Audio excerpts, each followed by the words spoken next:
Será tal vez una de las últimas oportunidades, señor presidente, de debates serenos y cordiales, mientras nos llega acá nuestros futuros compañeros carniceros de profesión, pero carniceros de seres humanos. El señor Timochenko exclamó cuando vio tan juiciosos, vestidos de blanco, alegres, a todos los miembros del poder en Colombia, dijo: esta victoria no le podrá ser arrebatada al pueblo de Colombia. Eso dijo Timochenko. ¿Cuál victoria? Yo no voy a quitarle el tema al señor procurador. El documento Mínimos Penales para Máximos Responsables es denso, es enjundioso, completísimo. Supongo yo que de eso se tratará parte de su intervención. Yo voy a hablar de política.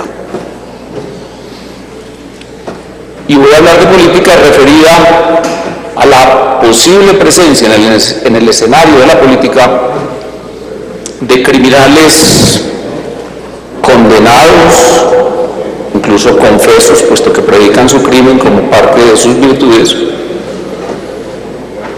Y entonces comenzaré por sentar unas premisas sobre las cuales actúan las dos grandes corrientes que están aquí presentes en este Congreso hoy.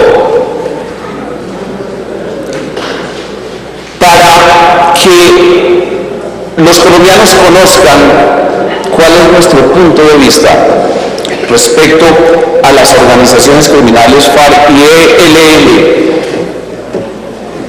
a quienes la otra corriente denominan luchadores populares, combatientes de la libertad, seres movidos por motivaciones altruistas. Nosotros decimos lo siguiente, y no me voy a inventar nada, simplemente voy a repetir palabras de un discurso memorable del presidente Uribe en la Corte Interamericana de Justicia. Dijo el presidente Uribe: no aceptamos oposición armada. No aceptamos que en Colombia exista oposición armada. No se puede admitir dar legitimidad a ese tipo de oposición.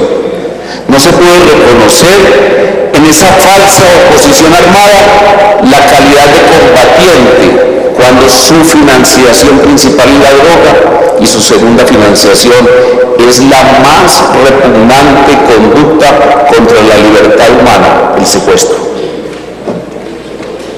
No niego, dijo el presidente Uribe, la existencia de lastres como la pobreza, la falta de educación, el desempleo, la desnutrición, pero ¿cuál es su causa?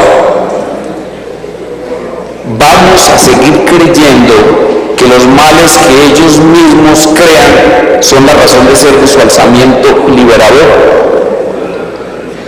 que es cinismo de los grupos violentos de Colombia. Han ejercido como terroristas y han hablado como políticos sociales. Y aquí se hacen eco de ello, ustedes.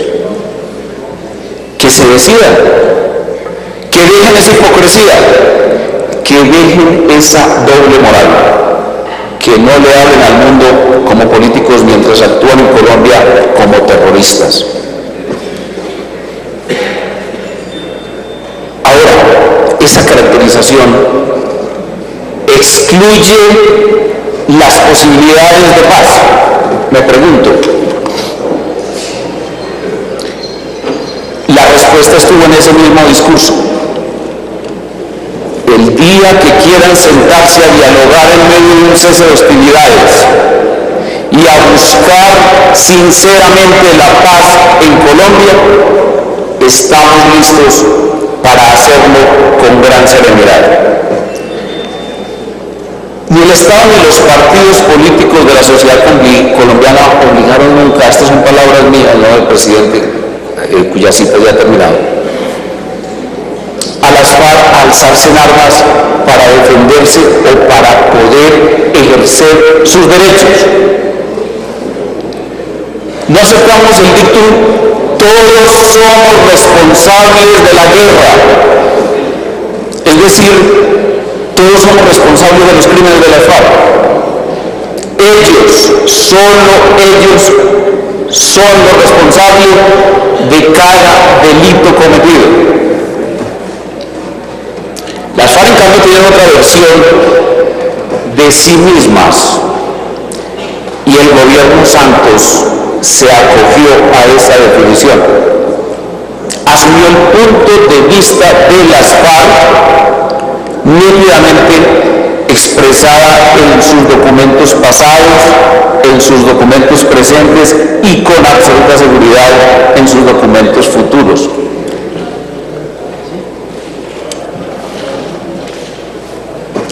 El gobierno dice que se ha avanzado como nunca en un proceso de paz. Pues claro, como nunca, evidentemente, porque se ha avanzado hacia un abismo. Toda la negociación del gobierno Santos parte de la base de que el victimario es el Estado y la víctima es el pueblo. Pueblo del cual las FARC se declaran como voceros, como lo dijo olímpicamente uno de los terroristas, el señor Granda, refiriéndose él a un acuerdo de paz y el tipo de justicia que se impartirá, hizo esta declaración.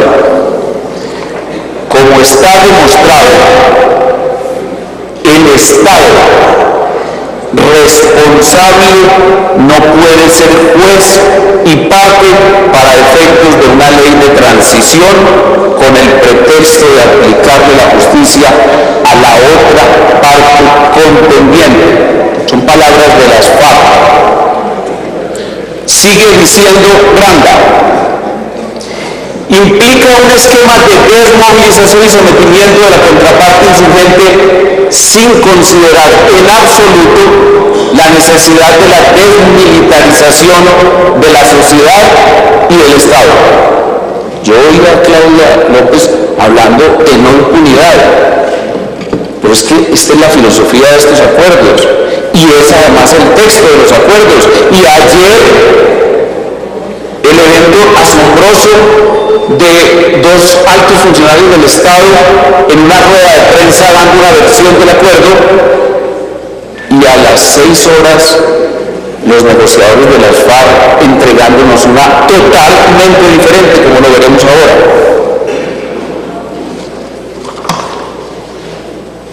Entre tanto, dice la FARC, se construye un nicho de impunidad para el responsable fundamental de la confrontación,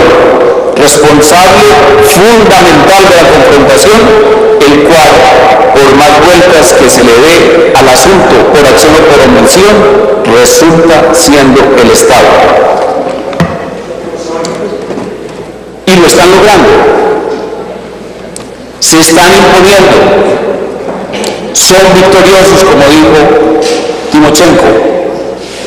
Se impusieron sus concepciones y sus condiciones en el acuerdo sobre justicia. Ayer mismo llamaron la atención, le jalaron las orejas a los funcionarios del gobierno. Les dijeron, ya firmaron, ya cayeron en nuestras redes, fueron el pescado que nadaba en el Perón, no pueden retractarse. Y hasta el Papa mismo es testigo de esto, dijeron las FARC.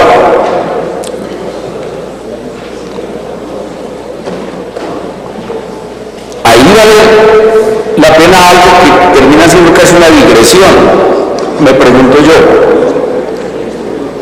¿por qué hoy supimos por boca del abogado español sobre el cual quisiera hacer también una consideración, que el documento firmado tiene 30 páginas, 65 principios y nosotros no lo conocemos? Yo estuve indagando con mis fuentes en Cuba y me dicen que no es posible que sea conocido.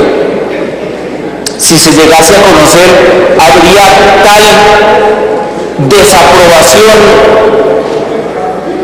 del pueblo colombiano que modificaría eventualmente el desarrollo de la campaña electoral presente. 30 páginas que no conocemos y que solo conoceremos después de elecciones. Y aquí estamos ponderando el acuerdo.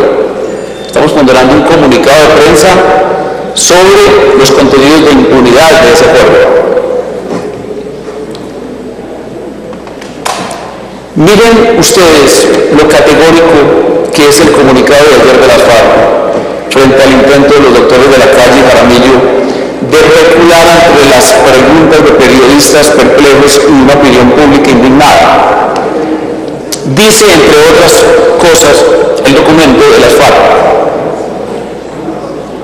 el acuerdo denominado Jurisdicción Especial para la Paz, está hablando las FARC, principios básicos del componente de justicia del sistema integral de verdad, justicia, reparación y no repetición, está cerrado, dicen las FARC, porque es que ellos están cobrando el triunfo al que se refirió Timochenko. Está cerrado, no hay discusión, incluso adiós Congreso, adiós Cortes, no opinen. El fiscal sí, porque el fiscal está bastante bien ilustrado, de pronto incluso hace parte de quienes redactan con los abogados españoles y gringos. No es cierto, dice la FARC, que con respecto a su contenido sustantivo y procedimental haya temas que requieran precisión adicional o un desarrollo que implique aclarar lo que no necesite aclaración alguna, porque lo escrito y recogido en el texto es totalmente transparente. Reacción perfecta, porque es que ya a las FARC les redacta una comisión de juristas muy bien remunerada y seguramente el fiscal. Dice también las FARC, igual que gramaticalmente aceptable, suficiente en tanto al objetivo buscado y diáfano en sus diversas expresiones. Diáfano, totalmente diáfano. Segundo, dicen las FARC, no se puede aceptar por ningún motivo la unilateral interpretación de lo alcanzado en el acuerdo, que era lo que estaban intentando ayer para dorarnos la píldora los doctores de la calle y Jaramillo. Una interpretación unilateral sobre la impunidad de la cual se precia tanto y elogia tanto, o ha elogiado tanto la doctora Claudia López. Tercero, el documento sobre jurisdicción especial para la paz es un acuerdo en firme, por tanto no puede ser variado en ninguno de sus puntos. Poner en duda su contenido es poner en duda la fecha acordada para la terminación del conflicto. Cuarto, el día 23 del presente mes tuvo lugar en la capital cubana un acto sin precedentes, por eso triunfaron. El jefe del Estado de la República de Colombia, el jefe del Estado de la República de Cuba y el comandante del Estado Mayor Central de las FARC-EP, pomposo título, se reunieron de manera solemne para dar la buena nueva de que la paz es posible. Es posible si nos imponen el documento de 30 páginas que no conocemos, pero de cuyo contenido podemos ya afirmar es de impunidad y de elegibilidad. Quinto, el acuerdo lo aplaudió el Santo Padre, el Secretario General de Naciones Unidas, la Unión Europea, el Departamento de Estado de los Estados Unidos y varios gobiernos del mundo. O sea, oigan ustedes pues, ¿quién garantiza? El propio presidente Santos, no, me imagino al Papa leyendo un documento de 30 páginas de impunidad, estoy seguro de que eso es carreta, pero bueno, el propio presidente Santos informó al país que el exfiscal de la Corte Penal Internacional, Luis Moreno Campo, lo había denominado como una obra de arte. Una obra de arte.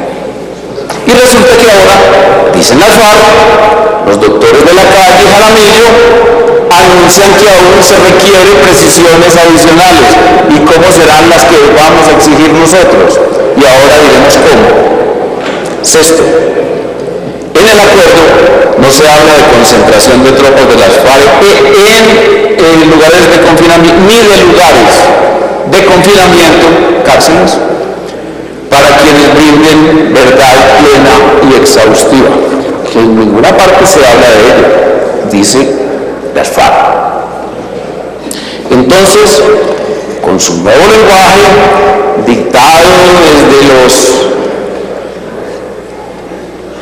altos cenáculos de la política de la extrema izquierda mundial, en particular española, como se le dictó la Constitución de Venezuela al presidente Chávez, igualmente desde lo que hoy es el círculo del Partido Podemos, dicen los nuevos intelectuales y futuros compañeros y colegas de ustedes, para nosotros, quienes integramos las FARC, lo sucedido el miércoles pasado no fue una puesta en escena para impresionar a la galería. Yo pensaba que sí. Y yo estoy seguro que Santos estaba haciendo exactamente eso, una puesta en escena para impresionar a la galería, en particular aprovechar el reciente paso de su santidad por Cuba y su inminente llegada de él al recinto de las Naciones Unidas. Se trató de una entrega solemne de un documento que compromete a las partes. Conllevó ese acto la manifestación del empeño de la palabra de mujeres y hombres. Bueno, hay que honrar la palabra, hay que honrar los compromisos. Les dice las FARC a ustedes, señores citados. Ellos afirmaron, y si pudiese uno tomarse como antes, doctor Verlaine, 5 o 6 horas del auditorio del Congreso, cuando se podía hacer filibusterismo y se podía también hacer una especie de expresión de todo el conocimiento obtenido en miles de lecturas, etcétera, etcétera. Entonces, haría yo un recuento histórico de los 30 años de negociaciones a los que se refirió bien la doctora Claudia. Y yo diría, no son 20, son exactamente 30, son exactamente 33, como la edad de Cristo. Porque comenzaron estas locuras en el año 82, con la primera declaración por parte del presidente de Colombia de que estábamos en estado de guerra civil o conflicto interno armado y que no estábamos ante una banda de terroristas a los que había que enfrentar con ejercicio firme de autoridad y con la aplicación de las leyes y la Constitución colombiana. Toda negociación que se ha hecho hasta el momento con las FARC e incluso con el ELN ha terminado siendo una trampa. Y mientras más se ha avanzado, más daño se ha hecho a la sociedad colombiana. La presente, la que dirigen los doctores Jaramillo y de la calle, y que aplauden permanentemente, y que sé que es uno de los mentores principales con el famoso proyecto y luego acto legislativo Marco Jurídico para la Paz, el doctor, nunca habían ponderado las barreras. La presente, la que Aranca Santos, es la que más concesiones doctrinarias, concesiones legales, concesiones económicas, concesiones logísticas ha hecho la FARC. Si estas culminan con una firma o no, los estragos hechos son inconmensurables.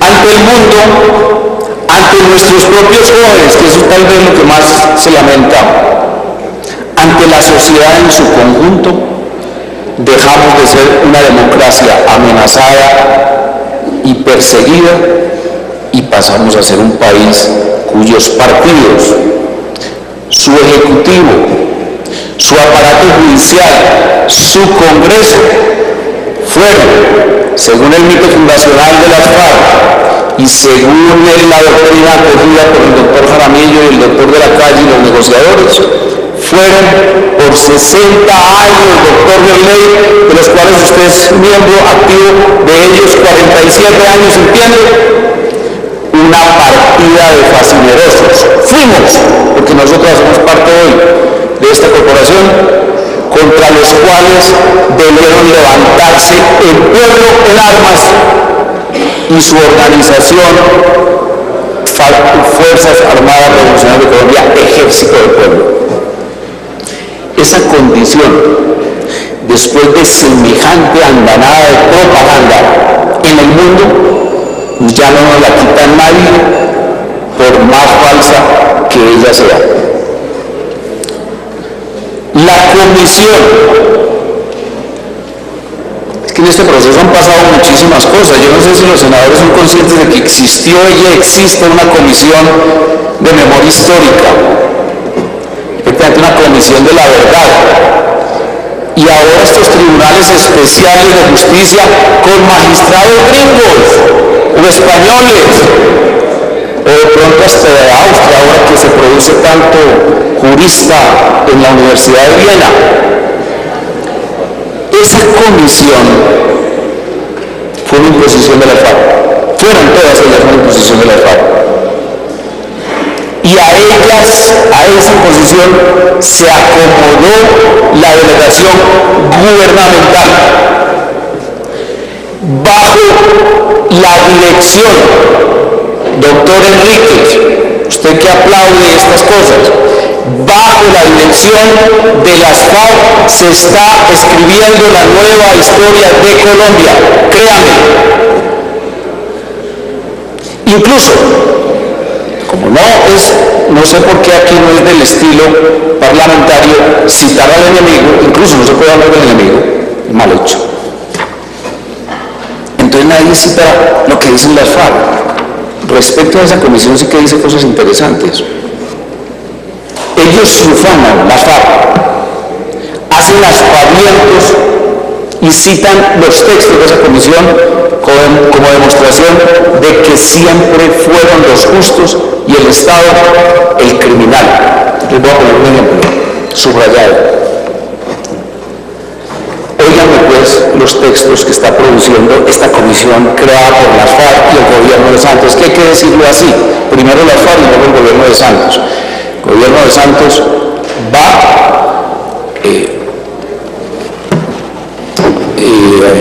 remolcado por la FARC en todos los aspectos.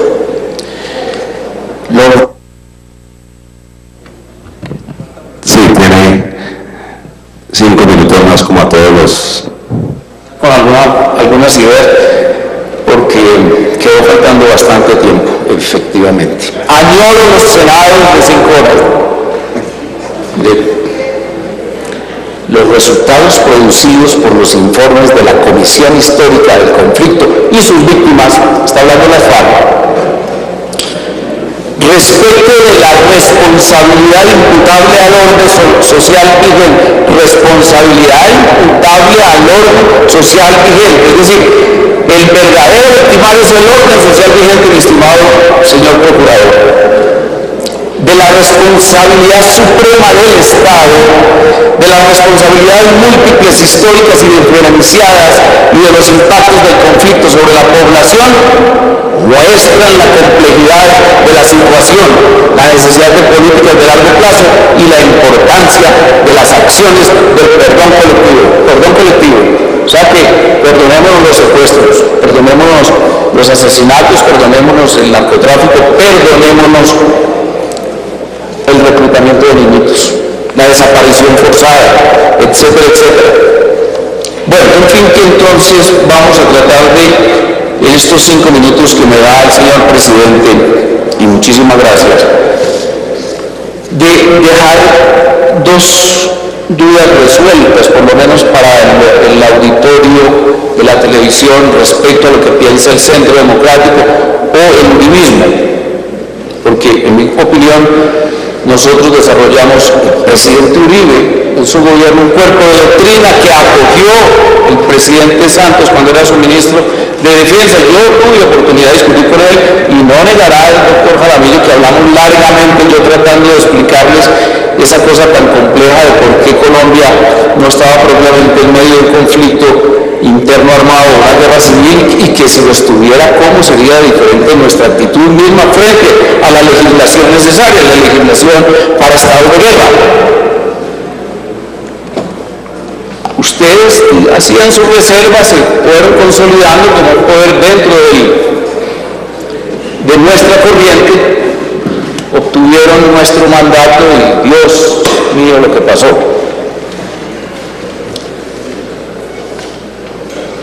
Primero, si quisiera definir cuál es nuestra política frente a las organizaciones criminales, yo diría, no es la negociación política para las transformaciones de los aspectos o asuntos sociales, económicos, políticos, etcétera, sino simple y llanamente una política de sometimiento con mucha favorabilidad, con mucha capacidad de actuar con generosidad y además con todos los elementos que supongan una política actual y obligada, además porque estamos hablando de normas constitucionales que nos rigen y que están incorporadas dentro de nuestro marco jurídico, una política de sometimiento. Ese es el nombre de una política justa frente a las organizaciones criminales. Usted dirá, pero organizaciones criminales es que son gente muy buena persona, actúan por ejemplo, lo dijo una sentencia de la Corte Suprema de Justicia, por motivos altruistas, y no es lo mismo, como dijo nuestro nunca bien ponderado amigo el doctor Carlos Gaviria, no es lo mismo matar para que otros vivan mejor a matar para enriquecerse, no es lo mismo. Y el que recibe el tiro, pues sabrá perdonar al que lo tuvo que hacer para que otros vivan mejor. Me parece que todo el escenario que han estado construyendo hoy, en esta semana, incluso todo el tiempo de la negociación, le he llamado mucho la atención a los senadores del partido de la UNRWA y lean los documentos de las FARC, porque es que de pronto ustedes están hablando como solos, o de pronto están montando una pantomima, como les dice ayer en el comunicado de las FARC. En eso resultaría de acuerdo con las FARC, porque no leen esos documentos. Yo creo que las circunstancias son muy diferentes, las que está describiendo las FARC. Pues bien, el triunfo del cual se aprecia Timochenko y que celebran las FARC y que además lo cobran en su documento de ayer, está acompañado de un efecto que ustedes van a sentir permanentemente en el debate futuro. Recuerden ustedes cómo termina el comunicado, que no documento, sobre los tribunales de paz, y es con algo que es una sombra ominosa y que nos va a causar terribles dolores de cabeza, a nosotros particularmente como perseguidos y a ustedes como perseguidores sin voluntad de hacerlo.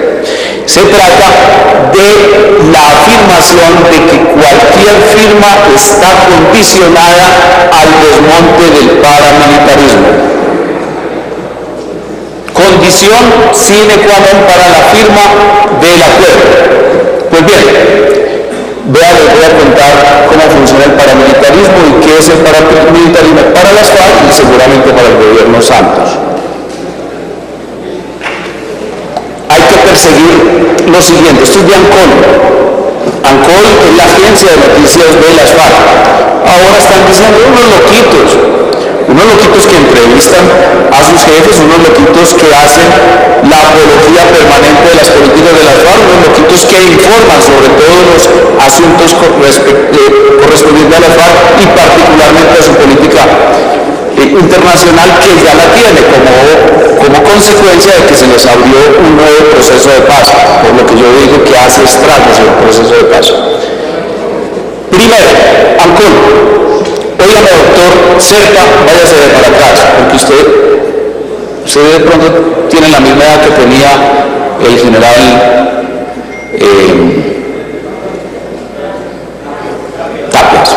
Tapias Sterling. Entonces, ¿qué Tapias Sterling? No creo. ¿Sabe qué dijo Ancol? Apenas supo de su muerte. No aguantó el canazo que se le venía al general Tapias con el Tribunal Especial de Justicia. Bajo su mando, masacres. Primer paramilitar caído ya en desgracia y enterrado ayer. Segundo paramilitar, Uribe. Si Uribe es tan frontero, dice Ancol, ¿por qué no se presenta en la mesa de La Habana y argumenta sus consideraciones sobre el tema de la justicia? Tercera personalidad paramilitar que va a ser juzgada por este tribunal de acuerdo a las órdenes de las FARC, y recordemos que las FARC actuarán en la integración del mismo. Y el nuevo tribunal juzgará a Juan Manuel Santos. Ancol. ¿Será que lo va a juzgar, doctor Cerca? Yo no sé. A lo mejor. Porque cosas se han visto. Cuarto paramilitar. César Gaviria reincendió a Colombia en diciembre de 1990. Ahora pretende hacer lo mismo con Venezuela. Quinto paramilitar. Quintos, expresidentes pueden someterse al nuevo Tribunal Especial para la Paz. Oportunidad irrepetible. Sextos, expresidentes deben ser investigados. Belisario, paréntesis, retoma el Palacio de Justicia. Gaviria, Pastrana y Uribe. Octavo, investigarán a Andrés Pastrana por la masacre de Bojayá y ponen un link que les recomiendo oírlo, Radio Macondo. Por eso, las primeras palabras de Timochenko en la rueda de prensa y en todas sus intervenciones posteriores: esta victoria no le podrá ser arrebatada al pueblo de Colombia. Y una última, digamos, consideración, por si alguien nos quiere oír. Ustedes dirán, como para responderle a la senadora Pilia Morales, es bueno que las FARC lleguen al gobierno, es bueno que las FARC lleguen al Congreso, es bueno que las FARC lleguen a los tribunales. Es bueno que las FARC se conviertan en un partido político, y todo partido político, con excepción de algunos que se constituyen simplemente para vender avales, que como partido político tenga vocación de poder. Mi respuesta, fundada en la historia, es no. Y quiero traerles a consideración un curioso documento que sintetiza, y por eso lo traigo, lo que es o debiera ser la consideración humanista y ética y jurídica respecto a los criminales renomados como los miembros de las FARC, que pretenden lo contrario, que pretenden convertirse en los nuevos guías de la nación colombiana. Ustedes me dirán, ¿pero por qué, Julio? Es gente con quien se puede hablar y discutir. Mire lo bueno que pasa y lo bien que se está vistiendo Timochenko. 2 minutos y terminen su documento. Y yo les digo, las FARC, de acuerdo a un documento que quien mejor conoce es el doctor Jaramillo, yo conozco el segundo, archivo Reyes. Desarrollaba toda su actividad criminal con una interactuación permanente entre el secretariado, el Estado Mayor y los frentes. Y le voy a contar esta anécdota, doctor Roy, usted que se paró a escucharme. En ese archivo usted va a encontrar esta historia. Y yo fui testigo y medio actor así como un observador. Yo llamé a las 3 de la mañana o 2 de la mañana a César Mauricio Velázquez y le dije: César Mauricio, en la página de ANCON acaba de aparecer un titular que seguramente es para que lo lean primero en Europa, en donde dice que el ejército mató a los 11 diputados del Valle del Cauca. Y consta en ese documento, doctor Jaramillo, que ellos tramitaron vía internet y con estafetas, etcétera, etcétera, toda una campaña de ocultamiento del crimen y una campaña para asignarle dicho crimen al ejército de Colombia, bien como un error o bien como un acto premeditado. Y debo decirle que el más inteligente de los miembros de las FARC, hoy fallecido, el señor Jojoy, terminó haciendo el siguiente comentario para todos ellos: dejen de hablar paja, que eso no le tapa a nadie. Fue un crimen premeditado. Y el doctor Uribe, el presidente Uribe, sabe muy bien cuál era la orden que existía del secretariado y de todos los miembros de los comandos respecto al doctor Guillermo Gaviria Correa, su amigo y mi amigo y su hermano, y Echeverri Mejía. Si se acerca por algún motivo la tropa, que sean de inmediato ejecutados. Por eso el presidente Uribe habló con su padre de Guillermo Gaviria, el doctor Guillermo Gaviria Echeverri. Le informó de la operación. Termine. Guillermo Gaviria Correa, delante de mí, ante el cadáver de su hijo, le dijo al presidente Uribe: usted hizo lo que tenía que hacer. Pero entonces remato diciendo: ¿por qué esas amnistías con semejantes criminales, con ansias de poder, no le convienen a nadie? Primero repasen el putsch de Múnich y repasen lo que ocurrió en la sociedad alemana cuando esa actitud condescendiente que hoy prima en este Congreso otorgó amnistía incondicional al futuro genocida Adolfo Hitler y a Rudolf Hess. Y repasen en el libro de Mirta Rivero el proceso por medio del cual se amnistió sin condiciones y para que ejerciera la política al asesino Hugo Chávez, asesino en cuanto en un golpe de Estado, un intento de golpe de Estado, masacró a miembros de la fuerza pública venezolana. Pero entonces oigamos la voz de Rafael Díaz Balart. Año 1955 y curiosamente cuñado de Fidel Castro.